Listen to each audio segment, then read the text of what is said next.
கர்த்தருடைய மகா பரிசுத்த நாமம் மகிமைப்படுவதாக. 1 சாமுவேல் 16ஆம் அதிகாரம் 7ஆம் வசனம். மனுஷன் பார்க்கிறபடி நான் பாரேன், மனுஷன் முகத்தை பார்ப்பான், கர்த்தரோ இருதயத்தை பார்க்கிறார் என்று வாசிக்கிறோம். தேவன் ஒருபோதும் மனிதன் பார்க்கிறபடி நம்மை பார்ப்பதே இல்லை. ஏனென்றால் அவர் நம் ஒவ்வொருவரையும் உருவாக்கும் பொழுதே, உண்டாக்கும் பொழுதே ஒரு தேவ திட்டத்தோடு தான் உருவாக்குகிறார். அந்த தேவ திட்டத்தோடு தான் அவர் நம்மை காண்கிறவராய் இருக்கிறார், பார்க்கிறார், பார்த்து கொண்டே இருக்கிறார். ஆனால் மனுஷன் எப்படிப்பட்டவன் என்றால், நம்முடைய முந்திய கிரியைகளை மனதிலே வைத்து கொண்டு அப்படியே தான் நம்மை பார்க்கிறவனாய் இருக்கிறான். நாம் தேவனிடத்திலே இரக்கத்தை பெற்று சீர் பொருந்தி இருந்தாலும் அவன் நம்முடைய முந்திய கிரியைகளை வைத்தே நம்மை குற்றப்படுத்தி கொண்டே இருப்பான்.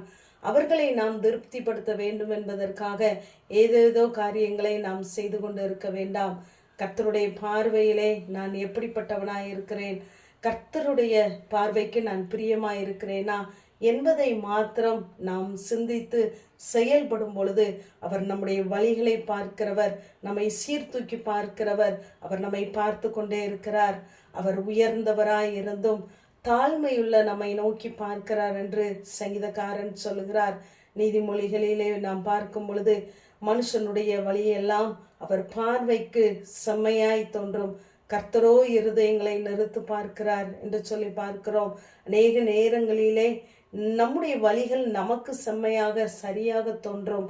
ஆனால் அது கர்த்தருக்கு பிரியமானதா, கர்த்தருக்கு சித்தமானதா என்பதை நாம் நினைத்து செயல்படுகிறவர்களாய் இருக்க வேண்டும். ஏனென்றால் அவர் நம்முடைய இருதயத்தின் நினைவுகளை, தோற்றங்களை எல்லாவற்றையும் அவர் அறிந்திருக்கிறார்.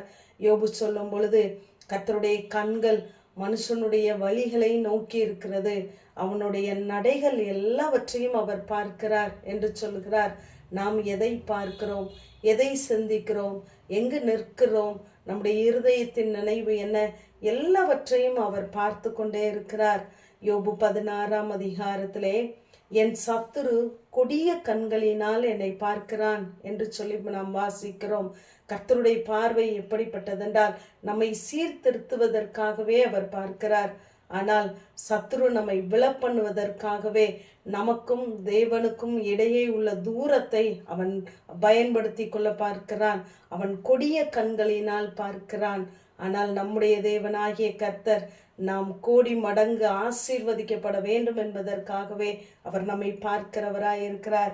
இங்கு சாமுவேல் தீர்க்கதரிசி தாவீதை அபிஷேகம் பண்ணுவதற்காக வருகிறார்.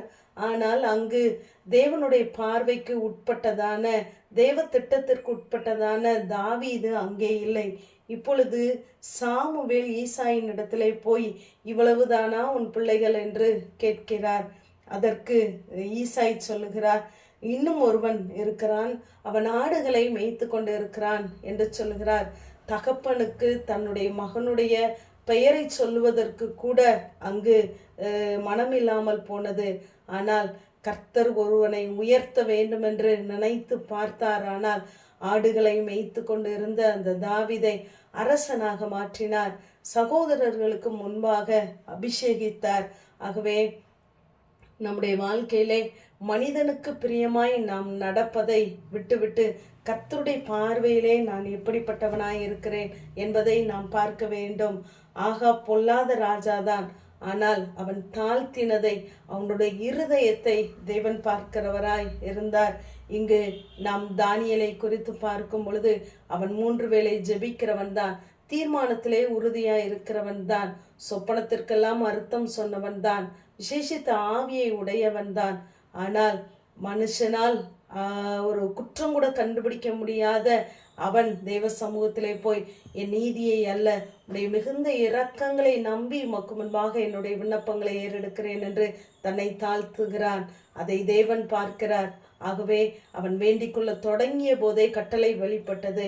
நம்முடைய வாழ்க்கையிலும் தேவனுக்கு பிரியமாய் வாழ்வோம். அவர் நிச்சயமாக நம்மை ஆசீர்வதிப்பார். ஆமேன். ஜெபம். பிதாவாகிய தேவனே, குமாரனாகிய இயேசு கிறிஸ்துவின் நாமத்தின் மூலமாய் உடைய சன்னிதானத்தில் வருகிறேன்.